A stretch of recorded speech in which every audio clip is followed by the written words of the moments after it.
Welcome to Module 4 in our class in financial accounting. This is one of my favorite assets, is the focus of this module, cash.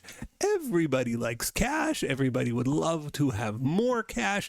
And as a consequence, controlling your cash, making sure nobody steals it, becomes a major focus of the accounting function, right? We don't want to lose cash. We don't want to run out of cash. We need to keep track of cash. Cash is an asset that everybody wants. Your customers would like more cash.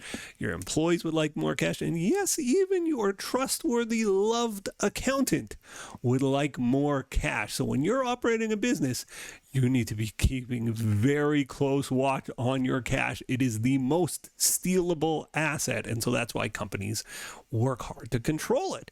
Now, a fundamental way you control your cash is you don't keep much of it around. If you've ever been to a convenience store, the convenience store usually has signs that says no more than $20 is kept in this till at any given time. Why is that? Because they don't want to get robbed. And I promise you, those convenience stores that put that sign up bring their money to a bank all the time to keep the cash safe. Now, this has implications for the accounting department. This has implications for accounting because the bank keeps track of our cash for us. They send us a statement. They say, this is how much money you have with us. And, here's all your deposits for the month. Here's all your withdrawals. And here's what you ended the month with in cash. And isn't that interesting that our accounting function also keeps track of the cash? The accountant will say, well, we had a debit balance in cash of this much money at the start of the month, and we had deposits, debits on the left, deposits, we had some withdrawals, and here's what we have at the end of the month. And so one would think if we sat these two beside each other, we could get them to agree because they're talking about the same thing, right? The bank's talking about our money. The accountant or the bookkeeper is talking about our money. These two things should just line up with each other. Unfortunately, well, maybe fortunate, I don't know, just a reality, they don't. And so it's our job every month to explain why these are different. And that's the fundamental concept of this chapter. It's called a bank reconciliation. The bank tells us this number. Our bookkeeper tells us this number. Why don't they match? Can I explain it? And if I can explain the differences, I can spot errors as well. I can spot honest mistakes and dishonest mistakes because, again, the bank is very trustworthy here. Yes, they charge lots of money. There's bank charges and fees and all kinds of ways they screw you, but they will screw you in the open. They write it right on the bank statement. Here's the money we're taking out, right? This helps you catch some mistakes, either honest or dishonest ones, on your side of the house. And so every month, every company will prepare something called a bank reconciliation. It's just to double check this super important asset. So why are these different? So this is a big focus of our chapter, but why might these things be different? Why might our bank statement say something different from our cash account if we're putting everything into the bank, let's presume, right? Well, there's two reasons. There's items the company has recorded that the bank doesn't know about yet. And there's items the bank has recorded that the company doesn't know about yet. So let's start with items the company's recorded that the bank doesn't know about yet. So this is stuff that's going to be debits or credits that the company has on its books that aren't over here on the bank statement. Well, what could that be? And the most common example by far is the outstanding check. And let me explain what that is. Outstanding check. Now, I'm a Canadian, so I'm going to spell this like a Canadian, but of course, you Americans spell it this way.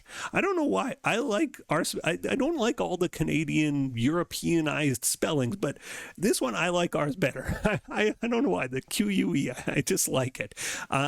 So what's an outstanding check? Well, let's say this is the bank statement for May 31st, 2029, and this is our cash T account, May 31st, 2029, and the amounts are different. And let's further say on May 29th, right? May 29th, I wrote a check to pay my phone bill. $150 phone bill. I didn't use online banking. I wrote a check. Lots of companies use checks. Why might they use checks? Well, the reason is for checks and balances. It's so somebody can, somebody has to sign that check, and often two people have to sign the check. Why is that? Because you want to watch every dollar going in and out of your company. You want somebody double checking. So checks are a great paper trail to make sure you're spending the money how you want to. So anyway, May 29th, we write a check to pay our phone bill for $150. Well, why might that not be on the May 31st bank statement? And it probably wouldn't be, because it's got to work its way through the mail system. It's got to land in the phone company, and somebody's got to open the mail, deposit the check on their side. It takes a few days. And so it might not show up on the bank statement until June. So that's something that I've recorded that as of May 31st, the bank doesn't know about yet. And that's called an outstanding check. In the same way, we can have outstanding deposits, which are also called deposits in transit. And what a deposit in transit or an outstanding deposit is money came into us, and we debited cash. Maybe it's the last day of the year, the month, and money came into us and we haven't got it to the bank yet. Right. So money comes into us on the 31st. We bring it into the bank on the 1st of the next month. Well, that's an outstanding deposit. It's money that's waiting to go to the bank, but we didn't quite get there yet. So that's called a deposit in transit. And that's something that's going to show up on our books because, the money came in. We went debit cash right away. The bank just hasn't received the money yet. So deposit in transit. So those are really the two big things on that the company will have recorded that the bank doesn't know about yet. Now, what about on the bank side of things? What's something that the bank will have recorded before we know it?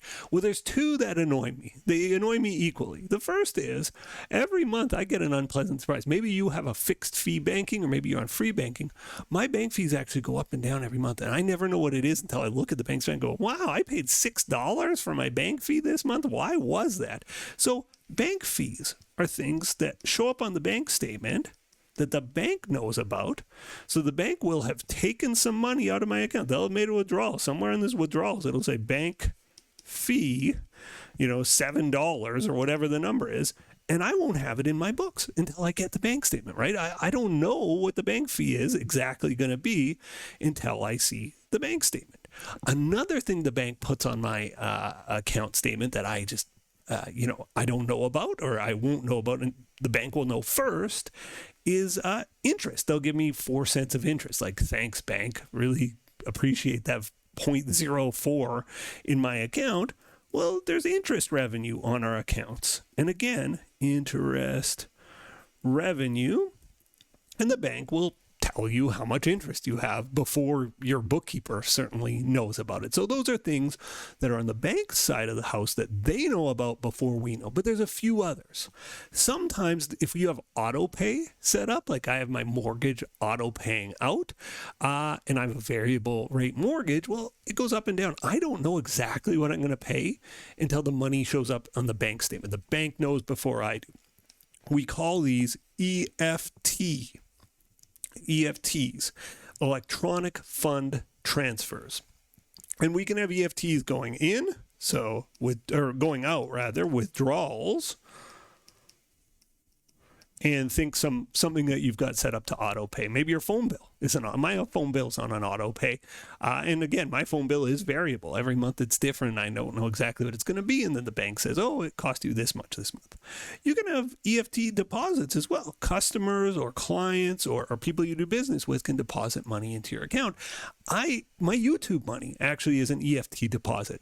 And I never know exactly what it's going to be because YouTube reports money to me in US currency, and then it shows up in my Canadian bank in Canadian dollars, and they do some conversion along the way. I don't know exactly what I'm getting paid until the money shows up in the bank account. So that means the bank knows about it first, and I might not have recorded it myself. You'll also see examples of NSF checks. Do you know what an NSF check stands for? It's when somebody bounces you a check, you're not going to be happy about it. NSF stands for non-sufficient funds. Somebody paid you the money. You went, oh, right, I got cash, debit cash, $1,000, right? They gave you $1,000.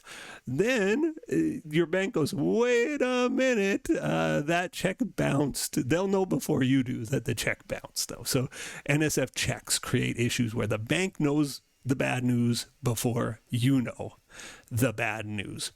And this list could go on and on, but those are key items where the bank is going to record it before we know about it. Now, once the bank tells us, hey, by the way, here's our bank fees, well, we've got to record it ourselves. And so part of the bank reconciliation process is we catch all these things that we miss. So if this is stuff we missed, well, we don't want to miss it. So we'll be made aware of stuff we missed. And how do we catch it? We do journal entries. So our bank reconciliation, the stuff over here, the stuff we missed, creates journal entries for us, the accountant, and that'll be a part of our chapter as well. So there you have it, my favorite asset and one of the best tools. Every company does bank reconciliations, and why don't you do some bank reconciliations right after this? It'll be the next video in the series, and I think it's a banger. All right, thanks for watching. See you in the next video. Bye-bye. The next video in our series is right up here, and if you want a supercut of all of the videos in this series, that's the one down below.